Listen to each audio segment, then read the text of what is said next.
रंग तथा स्पेक्ट्रमी व्यवहार, जिसके अंदर हमने 2 टॉपिक पढ़े थे, एक तो डीडी संक्रमण सिद्धांत और एक आवेश स्थानांतरण सिद्धांत। ये दोनों सिद्धांत हमने इस 8वें चैप्टर में भी पढ़े हैं और यही सिद्धांत हमारे 9वें चैप्टर में भी आएंगे। ठीक है, तो इन दोनों सिद्धांतों को आपको दोबारा फिर पढ़ना है 9वें चैप्टर में, इसलिए कंफ्यूज ना रहे। अगर किसी को कम समझ में आया हो तो एक बार वीडियो देख ले, फिर भी नहीं आया ना तो अभी 9वें चैप्टर में फिर दोबारा पढ़ेंगे इन दोनों सिद्धांतों को, इसलिए दिक्कत की बात नहीं है।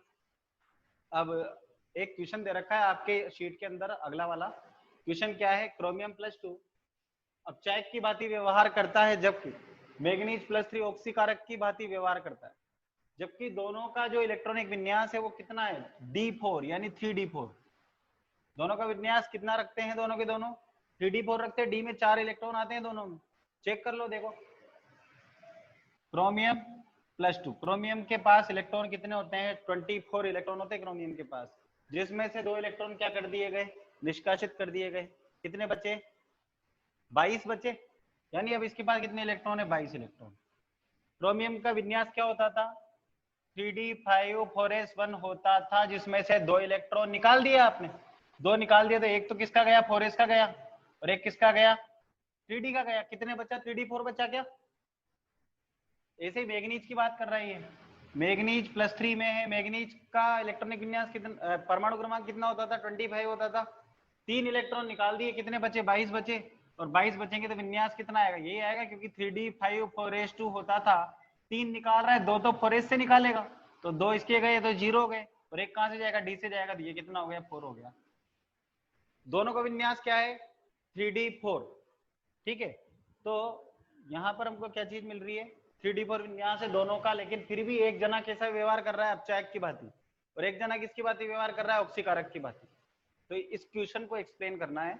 इसको एक्सप्लेन किससे करेंगे हम, वही हमारा जो डीडी संक्रमण था ना, जो हमने अभी डी कक्षकों का विपाटन पढ़ा था, उसी के बेसिस पर इसका आंसर देंगे अपन। तो सबसे पहले तो हमको ये पता होना चाहिए कि ऑक्सीकारक का मतलब क्या होता है।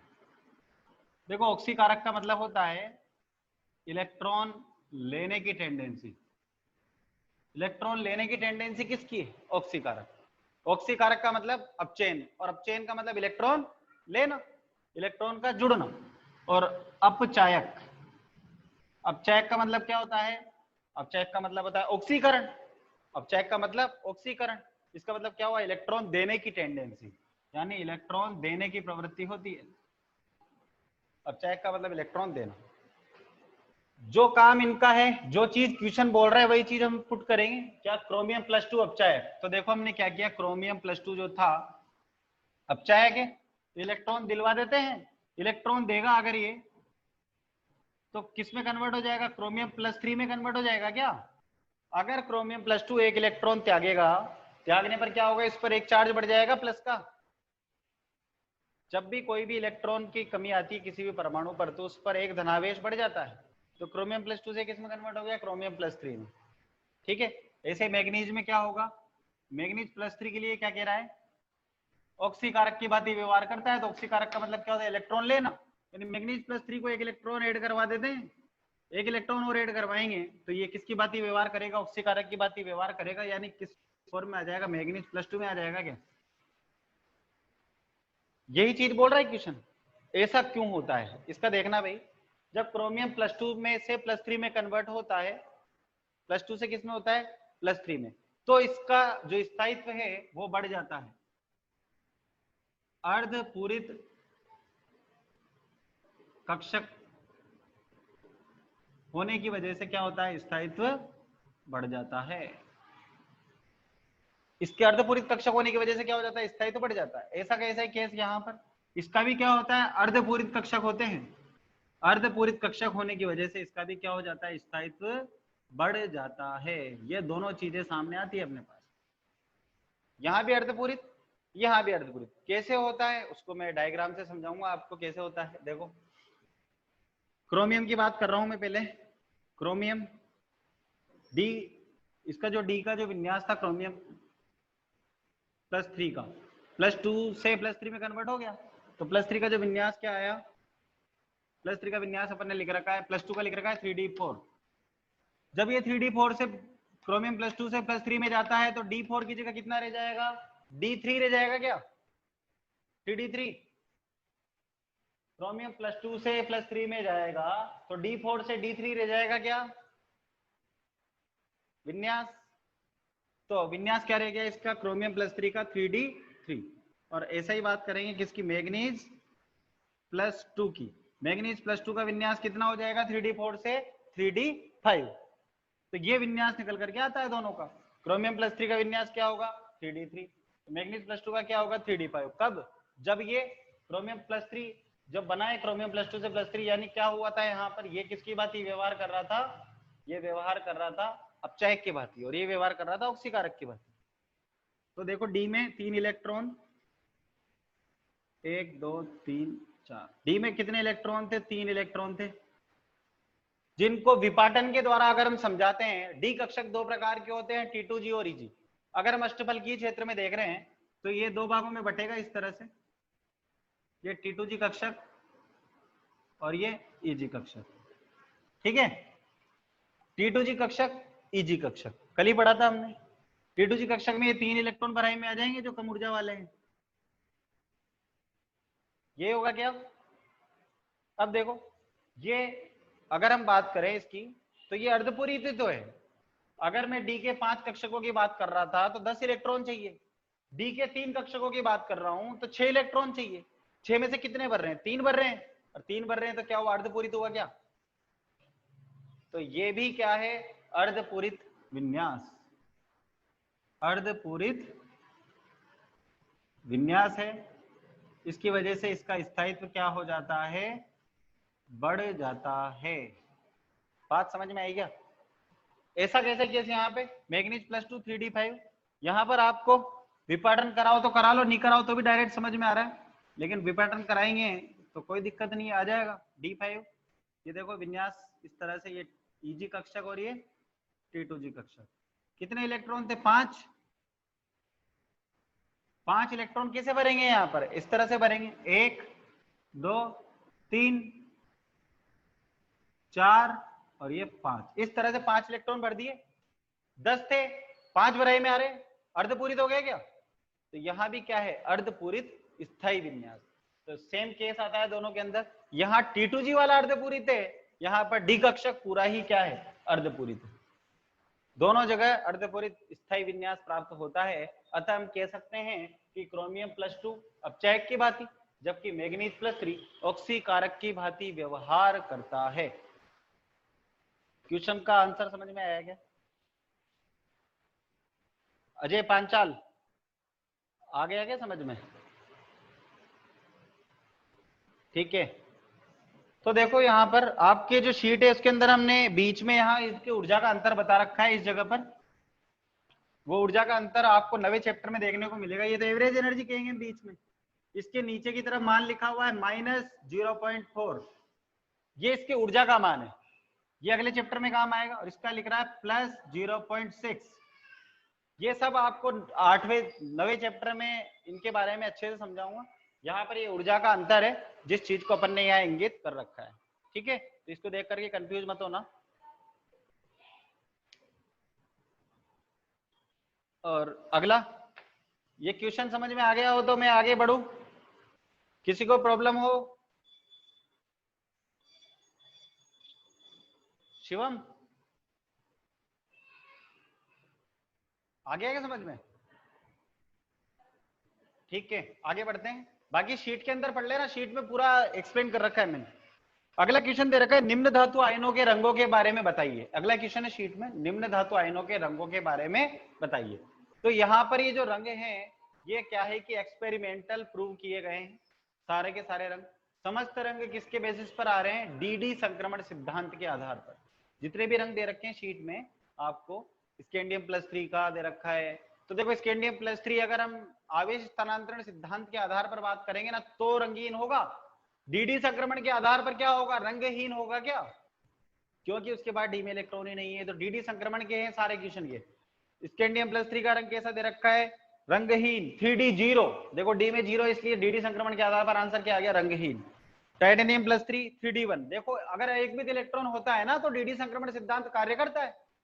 और युग्मित इलेक्ट्रॉन है क्या, D1। D1 यानी एक युग्मित इलेक्ट्रॉन आ गया, एक युग्मित इलेक्ट्रॉन आ गया तो क्या होगा, ये रंग प्रदर्शित करेगा, जिसका रंग दे रखा है आपको क्या, बैंगनी। तो आपको ये रंग याद रखने, तो आपको एक सीधा सा कंसेप्ट निकल करके आता है कि अगर किसी के पास अयुग्मित इलेक्ट्रॉन है तो वो रंग प्रदर्शित करेगा, किसी के पास अयुग्मित इलेक्ट्रॉन नहीं है तो वो रंग प्रदर्शित नहीं करेगा। कौन कहता है ये, डी संक्रमण सिद्धांत कहता है ये चीज। तो ये आपको समझाने की जरूरत नहीं है, ये सब आपको कलर्स सारे रटने हैं, जितने भी दे रखे, स्कैंडियम टाइटेनियम +3 का दे रखा है, +4 का दे रखा है, तो क्वेश्चन एज इट इज आपको याद रखना है। यहाँ से क्वेश्चन आने की संभावनाएं कम रहती है, लेकिन फिर भी 2-4 बार पढ़ेंगे ना तो 2-4 रंग तो याद रह ही जाएंगे अपने को। तो ये वाला क्वेश्चन आपको सेल्फ सोल्व करना है, याद रखना है कहने का मतलब। और किसके आधार पर समझाया गया है, इसको डी संक्रमण सिद्धांत के आधार पर समझाया गया है। ठीक है, नेक्स्ट टॉपिक लेते हैं अब, उत्प्रेरकी व्यवहार।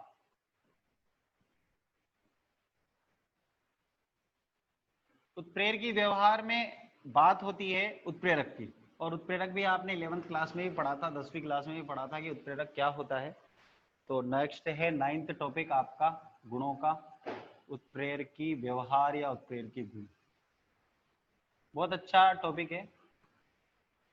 देखो यहाँ पर क्या है, कुछ संक्रमण धातु, कुछ संक्रमण तत्व इस प्रकार के होते हैं कि वे उत्प्रेरक की भांति भी व्यवहार करते हैं। और उत्प्रेरक क्या होता है, उत्प्रेरक ऐसी स्पीशीज होती है, उत्प्रेरक ऐसे पदार्थ होते हैं उत्प्रेरक जो किसी रासायनिक अभिक्रिया के वेग में परिवर्तन कर देते हैं, क्या कहलाते हैं, उत्प्रेरक कहलाते हैं। ऐसी स्पीशीज जो किसी भी रासायनिक अभिक्रिया के वेग में परिवर्तन कर देते हैं, क्या कहलाते हैं, उत्प्रेरक कहलाते हैं। ये तो हो गई इसकी परिभाषा। ठीक है, अब उत्प्रेरक अलग अलग प्रकार के होते हैं, धनात्मक भी होते हैं, ऋणात्मक भी होते हैं। धनात्मक का मतलब पॉजिटिव व्यू बात करता है, पॉजिटिव व्यू में, पॉजिटिव व्यू का मतलब क्या हुआ, जो रासायनिक अभिक्रिया के वेग को क्या कर दे, वृद्धि कर दे वेग में, वे क्या कहलाएंगे, धनात्मक उत्प्रेरक। ऐसे ही जो वेग में कमी कर दे वो क्या कहलाएंगे, ऋणात्मक उत्प्रेरक। तो सब अलग अलग कैटेगरी होती है सभी उत्प्रेरकों की। तो हमको ये सब नहीं पढ़ना है यहाँ पर कि है ना कि ये कौन से धनात्मक, कौन सा स्वतः उत्प्रेरक, इनके बारे में बात नहीं करनी है हमको। तो ये बात करनी है कि उत्प्रेरक वर्ग कैसे करता है। ठीक है, तो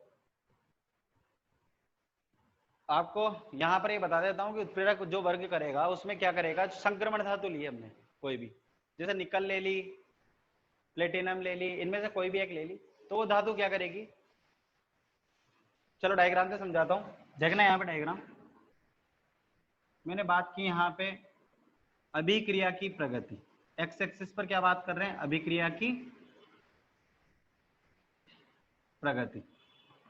ठीक है, वाई एक्सिस पर अपन बात कर रहे हैं किसकी, ऊर्जा। देखो कोई भी रासायनिक अभिक्रिया जब संपन्न होती है तो उस दौरान क्या होता है, कोई भी क्रियाकारक रहते हैं, ये क्या ले लिया मैंने, क्रियाकारक, आर लिख दिया मैंने, आर का मतलब क्या, रिएक्टेंट, रिएक्टेंट का मतलब क्रियाकारक। क्रियाकारक क्या करते हैं, उत्पाद में परिवर्तित होते हैं, तो क्या करते हैं, वो अपनी ऊर्जा में वृद्धि करते हैं, कहां पहुंचते हैं, संक्रमण अवस्था तक पहुंचते हैं, और क्या बनाते हैं, उत्पाद बनाते हैं। ठीक है, तो क्रियाकारक अणु क्या कर रहे हैं, यहाँ पर अपनी ऊर्जा में वृद्धि कर रहे हैं, ऊर्जा में वृद्धि करके कहां पहुंच रहे हैं, टीएस। टीएस का मतलब क्या होता है, ट्रांजिशन स्टेट। टीएस का मतलब क्या होता है, ट्रांजिशन स्टेट। ट्रांजिशन स्टेट का मतलब क्या हुआ, संक्रमण अवस्था। क्या हुआ, ट्रांजिशन स्टेट का मतलब संक्रमण अवस्था। अब देखना है यहाँ पर, एक तो ग्राफ ये बनाया मैंने, एक ग्राफ और बना रहा हूं, देखना, वही रिएक्टेंट मॉलिक्यूल क्या किस में परिवर्तित हो रहे हैं, उत्पाद में परिवर्तित हो रहे हैं। नीला पेन दिख रहा होगा सबको। अब यहां पर क्या है कि जो नीला वाला है इसमें क्या है, उत्प्रेरक उपस्थित है इस अभिक्रिया में, और जो काला वाला है ग्राफ उसमें क्या है, उत्प्रेरक अनुपस्थित है, उत्प्रेरक अनुपस्थित। अब देखो क्या हो रहा है इस अभिक्रिया में, रिएक्टेंट यानी क्रियाकारक अणु जो थे उन्होंने क्या किया, आपस में टक्करें की, टक्करें करके कहां पहुंच गए, संक्रमण अवस्था तक पहुंच गए। अब वहां ऊर्जा क्या हो गई, इनकी बहुत ज्यादा हो गई, ऊर्जा बढ़ रही है, देखो ये ऊर्जा है, ये ऊर्जा का ग्राफ है, ऊर्जा बढ़ गई। जिनकी ऊर्जा बढ़ जाती है उनका स्थायित्व क्या हो जाता है, कम हो जाता है, और जब स्थायित्व कम हो गया तो वो क्या चाहेगा, उत्पाद में कन्वर्ट होना चाहेगा ताकि अपना स्थायित्व बढ़ जाए, इसलिए वो ऊर्जा का त्याग करता है और काई में बदल जाता है, उत्पाद में बदल जाता है। ठीक, ये तो बात है, कोई भी रासायनिक अभिक्रिया संपन्न होने की, कोई भी रासायनिक अभिक्रिया इसी तरह से संपन्न होती है। ठीक है, अब बात करते हैं उत्प्रेरक की। मैंने दो ग्राफ बना रखे हैं, जो काला वाला है वो कह रहा है कि उत्प्रेरक अनुपस्थित है, यानी मैंने नीले वाले ग्राफ में जैसे ही उत्प्रेरक डाला तो रासायनिक अभिक्रिया के जल्दी संपन्न हो गई, यानी उत्पाद जल्दी प्राप्त हो रहा है क्या? पहले उत्पाद यहां तक जा रहा था, फिर जब आगे प्राप्त हो रहा था, अब यहाँ उत्पाद क्या हो गया, जल्दी अभिक्रिया संपन्न हो गई, यानी रासायनिक अभिक्रिया के वेग में क्या हो गया, परिवर्तन हो गया क्या? तो उत्प्रेरक ने क्या किया, रासायनिक अभिक्रिया के वेग में परिवर्तन कर दिया और हमको उत्पाद जल्दी से जल्दी ऑब्टेन करा दिया। अब यहां पर क्या है, जो उत्प्रेरक होता है, मैंने कोई ले लिया एलिमेंट, निकल ले लिया, जैसे निकल जो है ये संक्रमण तत्व है, ये एक उत्प्रेरक की भांति कार्य करता है, उत्प्रेरक वर्धक भी कहलाता है, रासायनिक अभिक्रिया के वेग में वृद्धि कर देता है। तो यहाँ पर जो उत्प्रेरक है ये क्या करता है, जो क्रियाकारक अणु है इनको अपनी सतह पर क्या कर लेता है, अधिशोषित कर लेता है। संक्रमण तत्व क्रियाकारक अणुओं को अपनी सतह पर क्या कर लेता है, अधिशोषित कर लेता है और उनको अपना एक इलेक्ट्रॉन या जितने की जरूरत होती है उतने इलेक्ट्रॉन दे देता है। किसको दे देता है, क्रियाकारक को। संक्रमण तत्व, संक्रमण धातु क्रियाकारक अणुओं को अपना इलेक्ट्रॉन क्या कर देता है, त्याग कर देता है। ठीक है, जैसे इनको इलेक्ट्रॉन त्याग करता है तो क्रियाकारक अणुओं की ऊर्जा क्या हो जाती है, बढ़ जाती है। क्रियाकारक अणुओं की ऊर्जा क्या हो जाती है, इलेक्ट्रॉन लेते ही बढ़ जाती है। और देखो पहले क्रियाकारक अणु क्या थे, आवेशित नहीं थे, आयनित नहीं थे, तो इनकी जो गति थी वो भी क्या थी, कम थी, क्योंकि आयनों की जो गति होती है ना वो तीव्र होती है। आयनों की गति कैसी होती है, तीव्र होती है। आयन तीव्र गति से गमन करते हैं। जलीय विलयन में हम किसी पदार्थ को डालते हैं तो वो क्या हो जाता है, आयोनाइज्ड हो जाता है, आयनित हो जाता है, और उसके जो आयन है वो तीव्र गति से क्या करने लगते हैं, गति ऊर्जा प्रकट करते हैं, गति करने लगते हैं। क्यों, क्योंकि वो क्या हो जाते हैं, आयनित हो जाते हैं। इसी तरह से जैसे ही इसने क्या किया, इसको एक इलेक्ट्रॉन दिया, देते ही ये क्या हो गया, आयनित हो गया। आयनित होते इनकी गति ऊर्जा क्या हो गई, बढ़ गई। ऊर्जा जैसे ही बढ़ी तो ये जल्दी से जल्दी ऊपर जाएगा और जल्दी से जल्दी क्या चाहेगा, उत्पाद में परिवर्तित हो जाऊं, और इसकी गति ऊर्जा बढ़ जाती है और ये तीव्र गति से क्या करता है, अभिक्रिया संपन्न कराता है और उत्पाद परिवर्तित हो जाता है। जैसे ही उत्पाद बनता है तो उत्पाद जो इलेक्ट्रॉन इससे लिया था इसको वापस क्या कर देता है, ट्रांसफर कर देता है, दे देता है। और इसको जैसे ही देता है तो यहां उत्प्रेरक ने क्या काम किया, केवल रासायनिक अभिक्रिया के वेग में परिवर्तन किया। उसने रासायनिक अभिक्रिया में भाग नहीं लिया, क्योंकि वो जैसा था वैसा का वैसा ही है अभी भी। यानी अगर वो 100 ग्राम था तो वो 100 ग्राम का 100 ग्राम ही रहेगा, अगर वो 1 ग्राम था तो 1 ग्राम का 1 ग्राम ही रहेगा, उसका 1% भी ग्राम कम नहीं होगा। ये काम करता है उत्प्रेरक। बात आ रही है क्या समझ में? यही है उत्प्रेरक की व्यवहार। इसको शीट के अंदर आपके इसमें दे रखा है थ्योरी इसकी, उसको पढ़ लेना। अब यहां बात करते हैं, देखो एक बार, ये यहां से यहां तक की जो ये टेंडेंसी दिखाई दे रही है इसको रिप्रेजेंट करते हैं किससे, ई ए से। ये कहलाती है सक्रियण ऊर्जा। क्या कहलाती है, ई ए, एक्टिवेशन एनर्जी। ई ए मतलब एक्टिवेशन, ई का मतलब ऊर्जा, एक्टिवेशन एनर्जी मतलब सक्रियण ऊर्जा। और ये भी क्या कहलाएगी, दूसरा ग्राफ जो है ये भी इसकी एक्टिवेशन एनर्जी। तो ये EA1 और EA2, इस तरह से दो प्रकार की सक्रियण ऊर्जा आ गई अपने पास। तो जिस भी अभिक्रिया में उत्प्रेरक उपस्थित होगा उसका जो EA का मान है वो क्या प्राप्त होगा, कम प्राप्त होगा क्या, उसकी सक्रियण ऊर्जा का मान कम प्राप्त होगा क्या, जिसमें उत्प्रेरक EA1, ये देखो EA1 ज्यादा है क्या ऊर्जा, EA1 ज्यादा है, EA2 क्या है, कम है EA1 की, यानी सक्रियण ऊर्जा 1 क्या होगी, अधिक होगी, किससे, सक्रियण ऊर्जा 2 से। ठीक है, कब होगा ऐसा, जिसमें भी उत्प्रेरक उपस्थित होगा उसकी सक्रियण ऊर्जा का मान कम आएगा।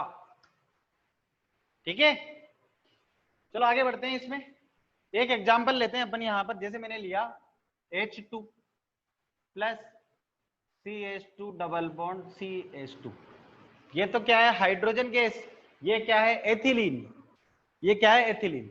इसकी अभिक्रिया अपन करवा रहे हैं किस उत्प्रेरक की उपस्थिति में, निकेल उत्प्रेरक की उपस्थिति में, या प्लेटिनम ले लिया या पैलेडियम ले लिया, तीनों में से कोई भी ले सकते हैं, निकल भी ले सकते हैं, प्लेटिनम भी ले सकते हैं और पैलेडियम भी ले सकते हैं, तीनों ही उत्प्रेरक का कार्य करते हैं और तीनों ही उत्प्रेरक वर्धक की भांति व्यवहार करते हैं।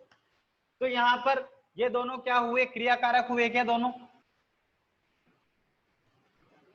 दोनों क्या हुए, क्रियाकारक।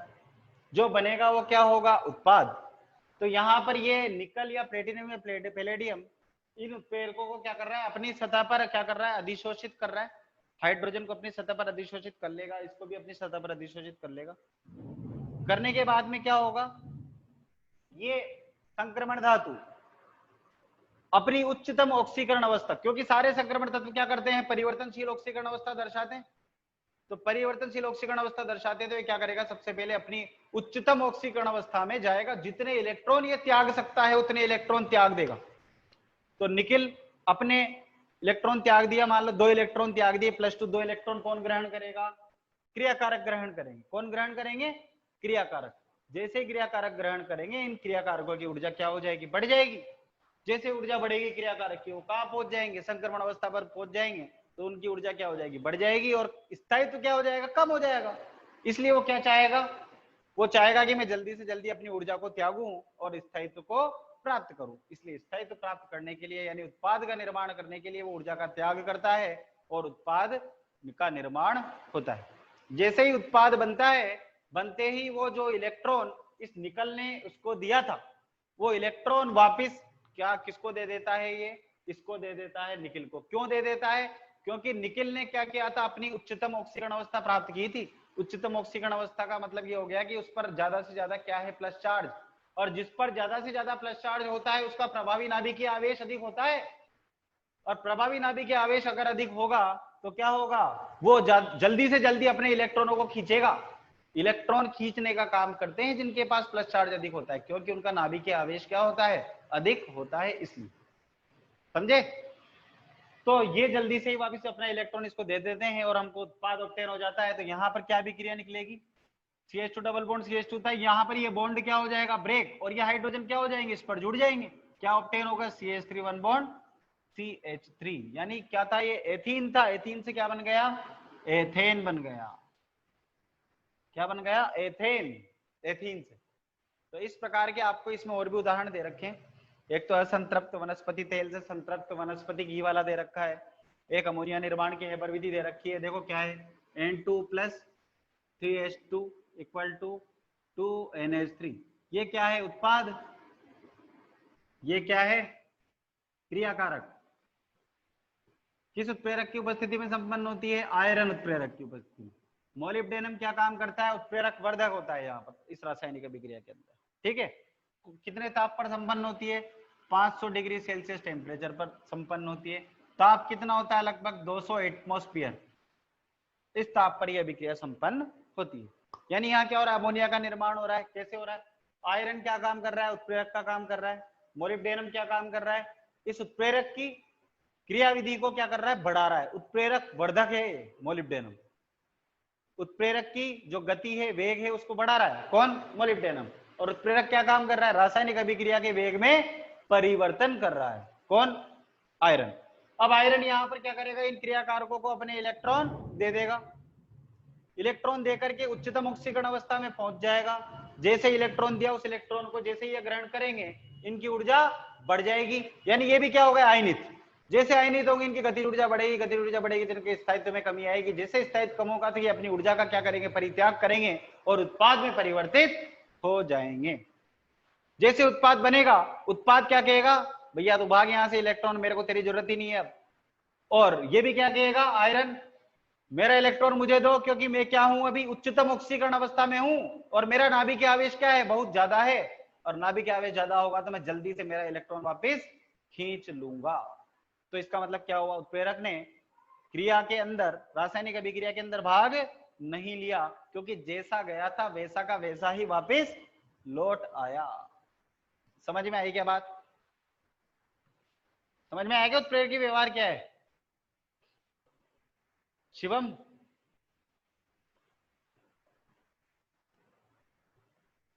अजय पांचाल, किसी को प्रॉब्लम हो तो बताओ। उत्प्रेरक की व्यवहार कंप्लीट हो गया, बाकी नोट्स के अंदर थ्योरी पूरी लिखी हुई है, आप उसको पढ़े एक बार। सुरजीत, सुरजीत आ गया? चलो, प्रॉब्लम रहे फिर भी एक बार और वीडियो देख लेना, और फिर भी रहे तो फोन पे पूछ सकते हैं आप, कोई समस्या हो तो। नेक्स्ट टॉपिक ले। नेक्स्ट टॉपिक है आपके पास में अंतराकाशी यौगिकों का निर्माण।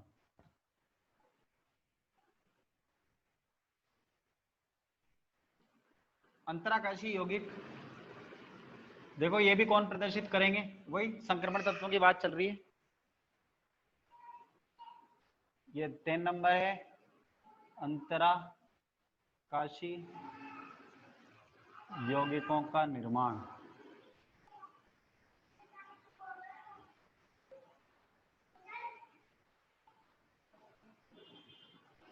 देखो भाई, अंतराकाश शब्द का अर्थ समझेंगे हम।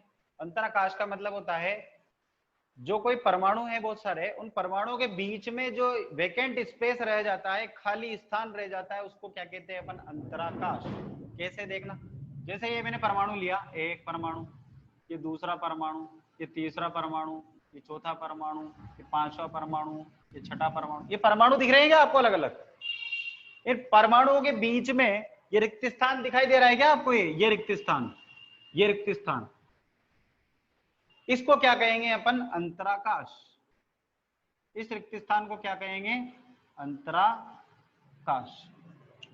समझ गए क्या बात? अब देखो, जो संक्रमण तत्व होते हैं, संक्रमण धातुओं के परमाणु क्या होते हैं? निबिड़ संकुलित होते हैं। कैसे होते हैं? निबिड़ संकुलित। निबिड़ संकुलित का मतलब होता है क्लोज पैकिंग। निबिड़ संकुलित का मतलब क्या होता है? Close packing. क्लोज पैकिंग का मतलब पास पास दृढ़ता से बंधे हुए। देखो मैंने पास पास दृढ़ता से बांधे हैं क्या? तो दृढ़ता से क्या है? ये बंधे हुए क्लोज पैकिंग है इनकी। तो ये जो निबिड़ संकुलित होते हैं और संकुलित होकर के क्या बनाते हैं? क्रिस्टल जालक बनाते हैं। क्रिस्टल जालक का मतलब, जैसे मान लो एक कमरा है, आप जिस कमरे में बैठे हो एक कमरा है, उस कमरे के जितने कोने हैं, कितने कोने होते हैं कमरे में? 8 कोने होते हैं। 8 कोनों पर क्या रखे हुए हैं? बड़े बड़े परमाणु रखे हुए हैं, ठीक है। और जो दीवारें होती है उनके केंद्र बिंदु पर भी क्या रखे हुए हैं? परमाणु रखे हुए हैं। देखना मैं बना रहा हूं कमरा, अच्छे से समझना इसको।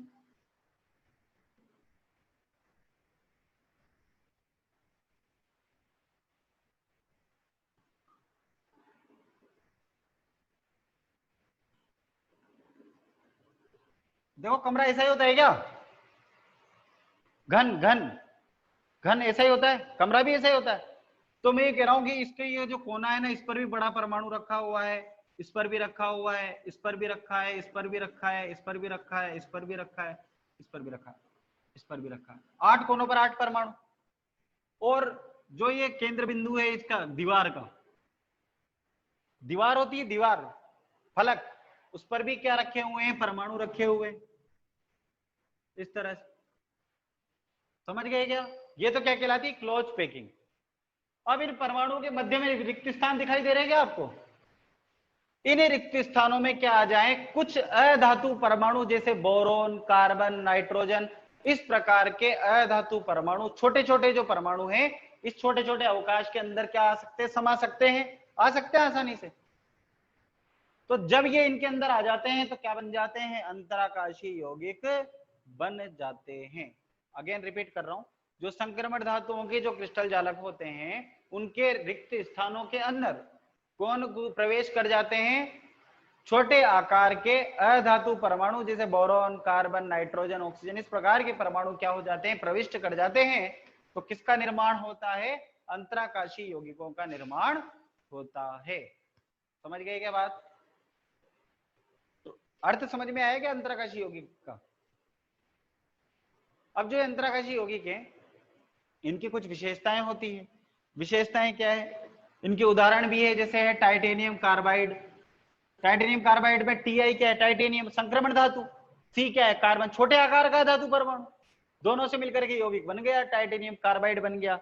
ऐसे ही और भी है, Mn4n।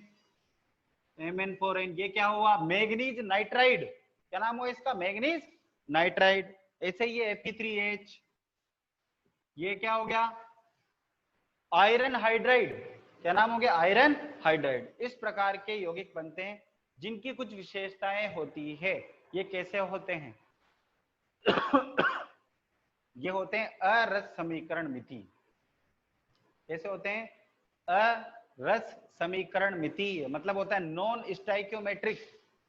देखो दो प्रकार की चीजें होती है, एक तो रस समीकरण मितीय और एक होती है अरस समीकरण मितीय। रस समीकरण मितीय का मतलब तो ये होता है कि जिसकी हर चीज क्या हो, फुलफिल हो। फुलफिल होने का मतलब जितना बनना चाहिए उतना ही बन रहा हो, जितने क्रियाकारक भाग ले रहे हैं उतने ही उसके हिसाब से उत्पाद बन रहा हो फिक्स। जैसे 100 ग्राम पदार्थ डाला, एक पदार्थ लिया 100 ग्राम, दूसरा क्रियाकारक लिया 100 ग्राम, 200 ग्राम हो गया टोटल। 200 ग्राम से क्या बन रहा हो, प्रोडक्ट भी 200 ग्राम ही बन रहा हो, तो ये तो क्या कहलाएगा, रस समीकरण मितीय। लेकिन 100 ग्राम एक लिया, 100 ग्राम एक लिया, 200 ग्राम जब मिलाया और मिलाने पर 200 ग्राम ऑब्टेन नहीं हुआ, क्या हो गया, ऑब्टेन कुछ गायब हो गया, 200 से कितना रह गया, मान लो 190 ग्राम ही रह गया, तो ये क्या है, अरस समीकरण मितीय। समझ में आई क्या बात? ठीक है, तो यहां पर देखो एक यौगिक का उदाहरण दे रखा है TiH 1.7, टाइटेनियम हाइड्राइड 1.7, दिख रहा है क्या आपको, टाइटेनियम हाइड्राइड 1.7, ये क्या है, इसकी मात्रा है, वैल्यू। यानी अब आप जानते हो ये कोई चार्ज होता है क्या 1.7, कोई आवेश नहीं होता है। तो ये कैसे होते हैं, अरस समीकरण मितीय होते हैं, यानी फिक्स मात्रा फिक्स अनुपात में नहीं होते हैं, इसलिए क्या कहलाते हैं, अरस समीकरण मितीय कहलाते हैं। तो इस प्रकार के यौगिकों का निर्माण यहां पर होता है। कितना टाइम बाकी है, 3 मिनट है अभी, चलो कंटिन्यू करते हैं। तो इनके कुछ गुण हैं भाई, गुण क्या क्या है, एक तो अरस समीकरण मितीय होते हैं, दूसरा गुण क्या है, आयनिक और सहसंयोजक, आयनिक और सहसंयोजक दोनों नहीं होते हैं। ये आयनिक भी नहीं होते, सहसंयोजक भी नहीं होते। अगर ये आयनिक और सहसंयोजक होते ना, तो फिर ये इस प्रकार के यौगिकों का निर्माण नहीं करते। आयनिक सहसंयोजक में आप जानते हो, जब भी आयनिक बंध और सहसंयोजक बंध बनता है, जैसे आप कोई भी एग्जांपल लो, NaCl लो, NaCl, इसका निर्माण कैसे होता है, आयनिक बंध बनता है यहाँ, तो Na+1 Cl-1 फिक्स बनता है NaCl। जैसे MgCl2 ले लें, MgCl2 में Cl- है, Mg+, ये यहां जाता है, ये यहां जाता है। इस प्रकार के यौगिक क्या कहलाते हैं, रस समीकरण मितीय। इस प्रकार के यौगिक क्या कहलाते हैं, रस समीकरण मितीय। लेकिन यहां तो देखो टाइटेनियम H 1.7, यानी 1.7 चार्ज क्या बता रहा है, इस पे बता रहा है टाइटेनियम पे, पर ऐसा तो होता ही नहीं है, चार्ज भी पॉइंटों में आ रहा हो, नहीं आता कभी भी पॉइंटों में। इसलिए क्या है, ये अंतराकाशी यौगिक जो अरस समीकरण मितीय होते हैं, और बंध भी आयनिक भी नहीं होते हैं और सहसंयोजक भी नहीं होते हैं, और इनके गलनांक और क्वथनांक क्या होते हैं, उच्च होते हैं। यानी इनके बंध को तोड़ने के लिए बहुत ज्यादा ऊर्जा खर्च करनी पड़ती है, क्योंकि ये कैसे हैं, मैंने स्टार्टिंग की लाइन बोली थी, कैसे होते हैं, निबिड़ संकुलित होते हैं, यानी क्लोज पैकिंग। क्लोज पैकिंग होगी तो दृढ़ता से बंधे हुए रहेंगे, और दृढ़ता से बंधे हुए रहेंगे तो उस बंध को तोड़ने के लिए बहुत ज्यादा ऊर्जा खर्च करनी पड़ेगी। तो इनके गलनांक और क्वथनांक भी क्या होते हैं, बहुत ज्यादा उच्च होते हैं, और ये क्या होते हैं, क्रियाशील नहीं होते हैं, ना तो आयनिक है ना सहसंयोजक है। अगर आयनिक होते तो ये क्या होते, क्रियाशील होते। अब ये आयनिक और सहसंयोजक ही नहीं है, तो ये गति भी नहीं करेंगे, क्योंकि आयन करते हैं गति, बिना आयनिक बने ये गति कर ही नहीं सकते, इसलिए क्या होते हैं, ये क्रियाशील नहीं होते हैं, और ये अधिक कठोर होते हैं। क्लोज पैकिंग पाई जाएगी तो अधिक कठोर होंगे। इनके जो बोरोइड होते हैं, बोरोइड का मतलब बोरोन के कंपाउंड बनाना, जैसे कार्बाइड, नाइट्राइड, हाइड्राइड, इसे क्या बनते हैं, बोराइड। बोरोइड यानी बोरोन अधातु परमाणु के रूप में जुड़ जाएगा। बोरोन क्या होगा, इसमें अंतराकाश में जाकर के समा जाए तो क्या बन जाते हैं, इनके बोरोइड बन जाते हैं। तो कुछ बोरोइडों की कठोरता कैसी होती है, हीरे के जैसे समान। आपने पढ़ा है हीरा बहुत ज्यादा कठोर होता है, तो हीरा जितना कठोर होता है ना, उतना ही कठोर बन जाता है यहाँ पर कौन, अंतराकाशी यौगिक, अगर उसके अंदर क्या उपस्थित हो, बोरोन जुड़ा हुआ हो, किसके रूप में, छोटे छोटे वेकेंट स्पेस में जाकर के जुड़ जाए एक परमाणु के रूप में, तो ऐसे यौगिक क्या कहलाते हैं, अंतराकाशी यौगिक कहलाते हैं। और एक पॉइंट और लिख रखा है, इनकी धात्विक चालकता क्या होती है, उच्च होती है। बस एक पॉइंट और ये है एक्स्ट्रा इसका, ये भी आपको, ये सब पॉइंट्स याद रखने हैं आपको, इनकी विशेषताएं हैं, इनके अंतराकाशी यौगिकों की, इनकी धात्विक चालकता क्या होती है,